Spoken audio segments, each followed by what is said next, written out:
Your product looks interesting. I'm Jordan Miles, and I will like to invest in your company. Jordan stretch a hand for shake, but Victoria Hale, the CEO, scan him. Is skin clothes? She laughed. Excuse me. No way a cheap man like you can invest in my company. What will invest with your life? She laughs, folding her. You're a time waster. Look how cheap you look. How did you get in here? Jordan walked away silently. But what happens in the next 24 hours taught her something she dare not to forget in her entire life. It happened on a Thursday morning in New York City, the kind of morning where the wind carried a quiet promise of ambition. It was the opening day of the Tech Forward Global Summit, one of the largest gatherings of innovators, investors, and startup founders on the East Coast. To most people attending that event, it was just another conference, another day of pitch decks, network sessions, and stiff smiles.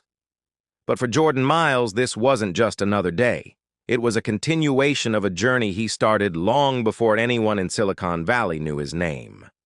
Jordan, a 33-year-old black investor from Atlanta, wasn't born into wealth or privilege. His rise was quiet, steady, and built on late nights and ideas nobody believed in until they became too big to ignore. Today, he was known among insiders as the Silent Kingmaker. He didn't do flashy interviews. He didn't brag online. He simply turned small startups into giants, and his results spoke loudly. As he stepped into the main hall, adjusting the sleeves of his blue t-shirt, people nodded. Some approached him, some whispered. That's Jordan, Miles Capital, right? Yeah, the guy who funded Blix Tech. They went public last summer. He's young, younger than I expected. Jordan had grown used to it. Respect arrived late for people who looked like him in rooms like these. But he never chased approval. He chased opportunity, and he created it for others. He wandered from booth to booth, listening, observing, occasionally taking notes. Then he saw it, a sleek white booth with a glowing futuristic logo, Crystal Tech. Screens displayed ultra-polished demos of an AI engine that could predict customer behavior with frightening accuracy. Texts popped across the screens. The future of human decision intelligence. AI that thinks like you and ahead of you. Crowds gathered around. Cameras snapped pictures. And at the center of that spotlight stood Victoria Hale, the white CEO whose name was gaining rapid traction across American tech media. Victoria was everything the Silicon Valley media loved. Brilliant, attractive, articulate, and sharply confident. Her blonde hair fell perfectly down her shoulders, and she wore a snow-white blazer that perfectly matched her brand's aesthetic. Jordan approached the booth out of genuine interest. Crystal Tech had hype, but hype was cheap. He wanted to see if the product matched the noise. As he reached her, Victoria turned around with a bright, polished smile. Jordan spoke first. Your product looks interesting. I'm Jordan Miles. I run Mile. He extended his hand. And that was the moment Jordan was humiliated. A few people standing nearby froze. They pretended not to hear, but they heard everything. The pause in the air was sharp enough. Jordan's hand was still extended, hanging unshaken. He slowly lowered it and smiled, a calm, graceful smile only a disciplined mind could produce. Behind him, the whispers began. Did she really refuse to shake his hand? That's crazy. She doesn't know who that is. That might come back to bite her. But Jordan didn't turn around. He had been underestimated his entire life. He knew the weight of quiet insults. He knew how racism often hid behind polite smiles and casual dismissals. Jordan was in his hotel room, 14th floor, window overlooking the lights of Manhattan, reviewing notes from the conference. He wasn't thinking about Victoria. Her disrespect had already slipped into the quiet storage room of his memory, reserved for moments that didn't deserve emotional rent. He simply moved on.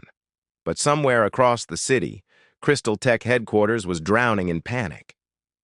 Victoria Hale stood staring at her phone, her face pale. Around her sat her executive team, CTO, CFO, lead engineers, all with the same expression: shock. Victoria swallowed hard as she read the email for the third time, hoping the meaning would somehow change. It didn't. Their largest investor, Stonebridge Capital, had backed out. Not reduced funding, not delayed support. They had completely withdrawn, citing internal restructuring and risk reassessment. $38 million gone. Just like that. Her CTO finally broke the silence. Victoria, this is catastrophic. Her CFO added, without Stonebridge, we can't finalize the product infrastructure, and we can't launch in 30 days. We simply don't have the capital. Victoria's breathing grew shallow. For how long can we operate with our current runway? She asked. The CFO hesitated, then said it. 6 weeks, maybe 7. Victoria's hands trembled. Crystal Tech was her life's work. She had built it from her apartment in San Francisco, code written on a cracked laptop, powered by ambition and caffeine. She had sacrificed friendships, relationships, sleep, everything for this dream. And now it was slipping through her fingers. Then came the final blow. Her advisor, an older investor named Charles Montgomery, a man whose gray beard and calm wisdom had guided her for years, called her. Victoria, he said with a tone she had never heard before, I'm coming by tomorrow morning. First thing. We need to talk. Is there anything we can do tonight? She whispered, holding back tears. Charles hesitated. There is one possibility. One person who might actually have the capacity to stabilize you quickly. Victoria straightened up. Who? Charles exhaled slowly. Jordan Miles. Victoria froze. No, she said instinctively. He's small. He is not small, Charles cut in. Jordan is one of the most liquid and strategic investors under 40 in this country. He is a kingmaker, Victoria. Quiet, but powerful. Her throat tightened. He was right there today, she whispered. At our booth. I know, Charles said. And you dismissed him, I heard. Victoria's heart sank. We all saw. She paced across her office, panic burning through her chest. Even if I wanted to fix it, someone like him won't meet me now, she said. Charles's voice softened, but his words hit hard. You don't have a choice. If Crystal Tech is to survive, Jordan Miles is your only lifeline. Victoria ended the call and collapsed into her chair. For the first time in years, tears escaped her eyes. She had built her career on brilliance, on discipline, on vision. But all it took was one moment of arrogance, one moment of prejudice, one moment of disrespect to push her company into a freefall. Her heart raced as she whispered to the empty room, God, what have I done? Outside, New York continued glowing, unaware that a tech empire was falling apart, and the only man who could save it was asleep in a hotel room, not knowing that destiny was preparing a meeting neither of them could avoid. Morning came too quickly for Victoria Hale. She hadn't slept, not even for a minute. Her eyes were swollen from crying, and her white blazer, the same one she had worn at the conference, was crumpled on the floor where she had thrown it in frustration around midnight. She had replayed the scene with Jordan at least 50 times. His outstretched hand, her folded arms, and her careless dismissal.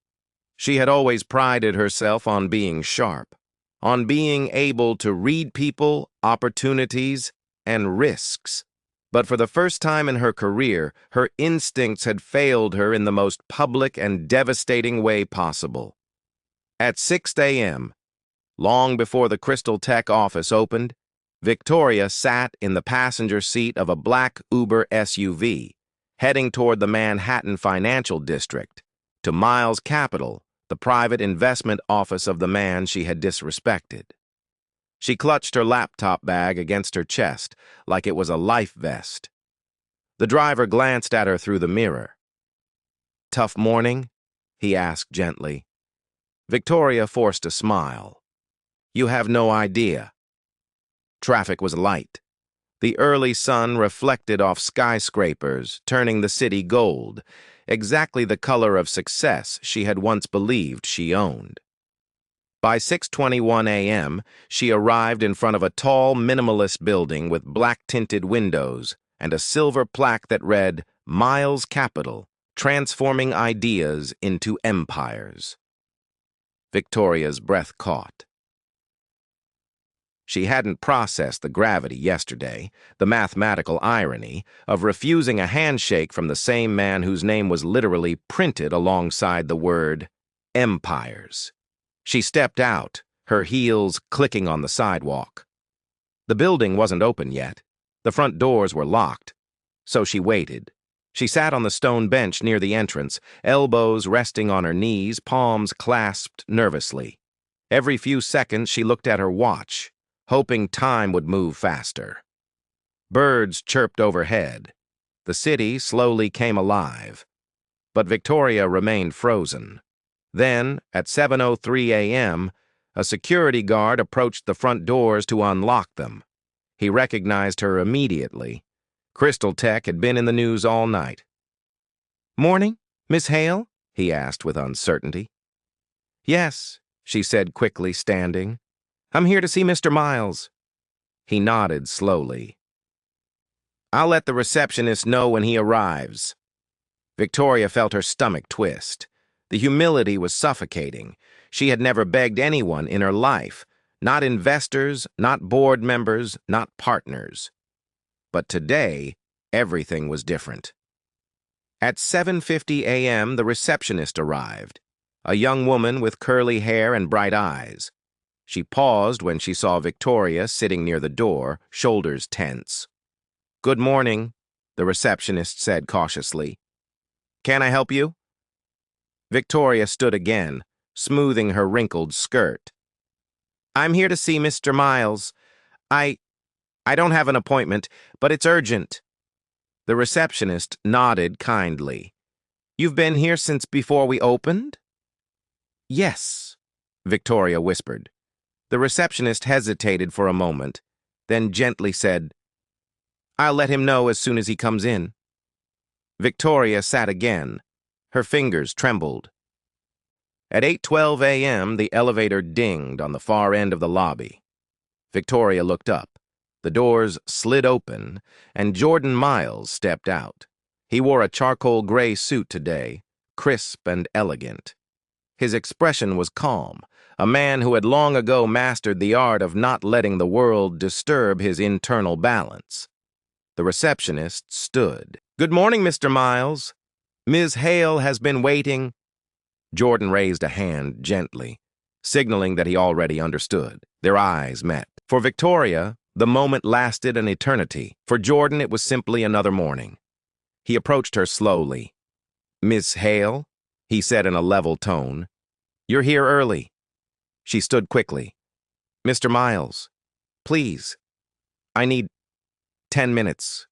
I know what I did was, I'm sorry, but my company—" Jordan didn't respond immediately. He simply examined her face, the exhaustion, the desperation, the fear. Then he nodded once. "Come with me." He turned and walked toward the elevators. Victoria let out a breath she didn't realize she was holding in. Her heels clicked quickly behind him as she followed. But what she didn't know was this: Jordan wasn't taking her to his office. He was taking her to a conference room, because not every guest deserved to see the heart of his empire. The lesson was only beginning. The conference room was quiet, too quiet. Not the kind of quiet filled with peace, but the kind thick with unspoken truths and the weight of consequences. Jordan held the door open, and Victoria stepped inside. The room was elegant but minimalist. Jordan sat at the far end of the table. Victoria took the seat closest to him, though still across from him, a respectful distance, a symbolic distance, the distance she had created the day before. Jordan clasped his hands on the table. He didn't speak. He simply waited. Victoria swallowed hard, pulled out her laptop, and took a deep breath. "Before I show you anything," she began softly, "I want to say this. I was wrong yesterday. Very wrong. I misjudged you. And I apologize." Jordan didn't move. Not a blink, not a nod. Just listened with a calm that made her more nervous. "It wasn't just unprofessional," she continued. "It was ignorant. And it's haunting me that—" Jordan finally lifted a hand, gently stopping her. "Ms. Hale," he said quietly, "you're here for a reason. Focus on that." His tone wasn't dismissive. It was controlled, neutral, a man functioning from discipline, not emotion. Victoria nodded quickly and opened her laptop. She projected the slide deck onto the screen. Numbers, charts, growth curves, market opportunities. But underneath all of it, Jordan sensed the tremor in her voice. "Yesterday," she explained, "our biggest investor, Stonebridge, backed out. They were 40% of our funding." "A beat," she added. "We can't survive without replacing that capital." Jordan leaned back slightly. "And why did they pull out?" he asked. Victoria hesitated. "We're not sure," she lied. Jordan's eyes sharpened just slightly. "Ms. Hale," he said, "I do diligence for a living. Start with the truth. It saves time." There was no room for games here. Victoria lowered her eyes. "We overpromised the launch timeline," she admitted. "Our tech is advanced, but the infrastructure isn't ready. Stonebridge realized it and left before the media could expose them as supporters of a shaky product." Jordan nodded slowly. "Go on." "We need $30 million to stabilize. But more than the money, we need a strategic partner who believes in us, who guides us, who lends credibility to the brand. Someone the industry respects." Jordan studied her face. It wasn't just desperation. There was humility now. A humility that had never existed in her before. She clicked to the next slide, a financial forecast. Then the next, user growth potential. The next, AI model accuracy comparisons. The next, competition landscape. Her pitch was brilliant. Her product was genuinely innovative. Jordan couldn't deny that. But he also couldn't forget what she did yesterday. When she finished, she slowly closed her laptop and looked at him with eyes that were no longer confident, but hopeful. "I know I messed up," she whispered. "I know yesterday painted me as someone I'm not proud of. But Crystal Tech can change industries, Mr. Miles. And it can change lives. I'm asking for another chance, for my company, and personally, for myself." The room fell silent. Jordan finally leaned forward, resting his elbows lightly on the table. "Victoria," he began, voice calm and steady, "yesterday you judged me in 3 seconds. You saw my skin and my clothes, my appearance before you saw my value." His words were not angry. They were factual, precise, unshakable. Victoria felt her chest tighten. Jordan continued, "You assumed I was small, and yet here you are, asking me to save something you have built your entire life around." She closed her eyes, tears threatening to spill. He wasn't humiliating her. He was teaching her. Jordan went on. "People often forget that disrespect has a cost, and the bill always arrives." Victoria's breath shuddered. She whispered, "I know." Jordan let the silence sit for a moment before speaking again. I don't invest in desperation, he said. I invest in vision, in leadership, in character. Her tears finally fell, but I don't believe people are defined by their worst moments. Jordan added softly, I believe they're defined by how they grow after them. Victoria looked up, surprised, hopeful, vulnerable. Does that mean you'll consider investing? She asked. Jordan slowly stood. I'll do more than consider, he said. I'll invest. Her hand flew to her mouth, emotions overwhelming her. But, he added firmly, there will be conditions. Victoria wiped her tears quickly.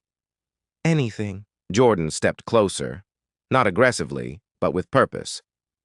Your company will create internship programs, he said, for minority STEM students across the United States. Victoria paused, surprised, but not resistant. How many students? She asked quietly.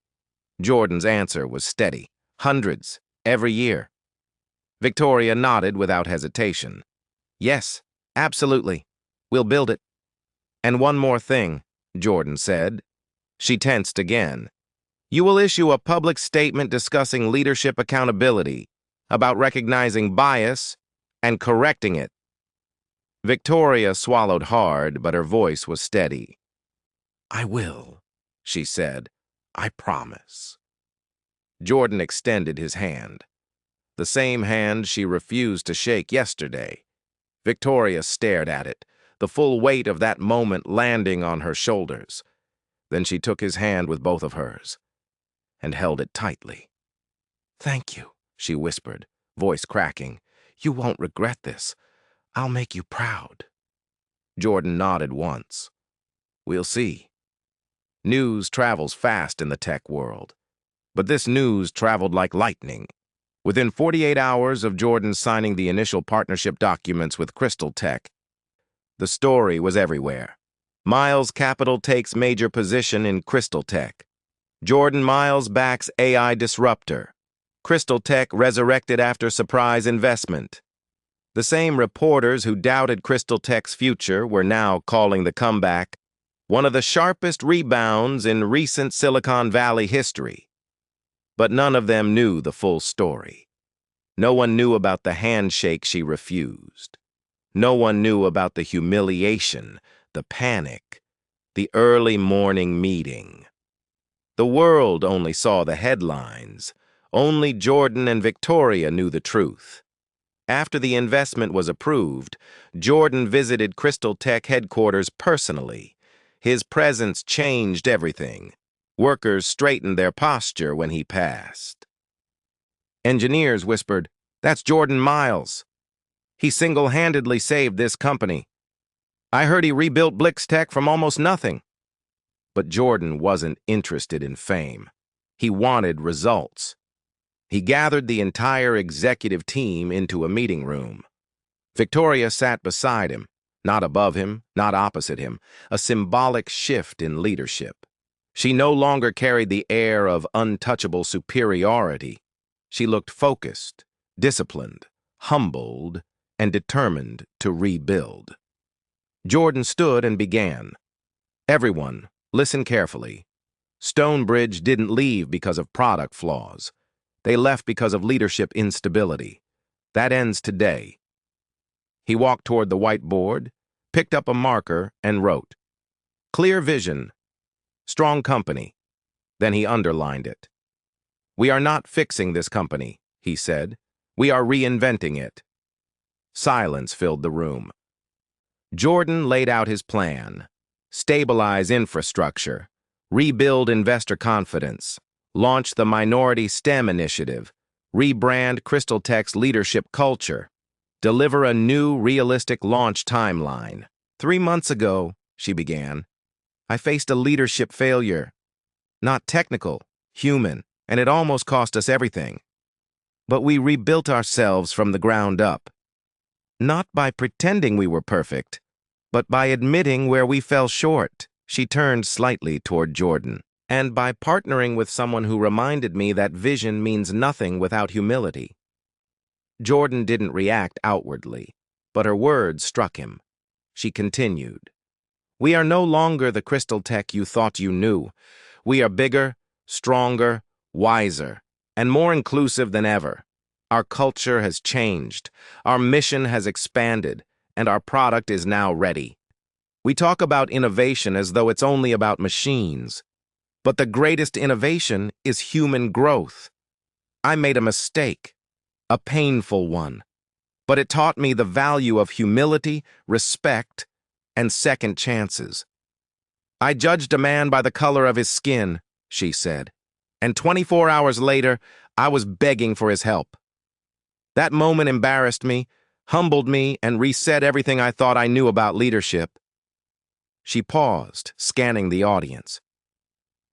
But the greater lesson was this: he chose forgiveness over humiliation. He chose partnership over pride. He chose to lift me up when I deserved to fall. Then she said something that shocked the entire country. And I credit Jordan Miles for reminding me that leadership isn't about power, it's about character. That clip went viral, but the next sentence went even more viral. He shook my hand after I refused to shake his. The internet exploded. People applauded Jordan. People questioned Victoria. People debated racism in tech. But the message that echoed loudest across America was simple: grace is more powerful than ego. When Jordan walked onto the stage, the audience applauded fiercely. Not because he was wealthy, not because he saved a company, but because he embodied something America rarely sees: power without arrogance. Success without pride. Leadership without ego. "I didn't help Crystal Tech because I needed the deal," he said. "I helped because sometimes leadership requires you to be better than the person who wronged you. Because the world doesn't change through punishment. It changes through example." Gasps. Nods. A few tears. He looked toward Victoria briefly, then back at the audience. "We don't rise by pushing people down," he continued. "We rise by offering a hand, even when ours was ignored first." The entire auditorium rose to its feet. A standing ovation, long, loud, emotional. Sometimes, the hand you refuse today is the hand that will save you tomorrow. Viewers, if you were Jordan, what would you have done in that moment she refused the handshake? If you believe in equality, respect, and second chances, comment respect below. Don't forget to hit the subscription button for more powerful, true-life stories like this.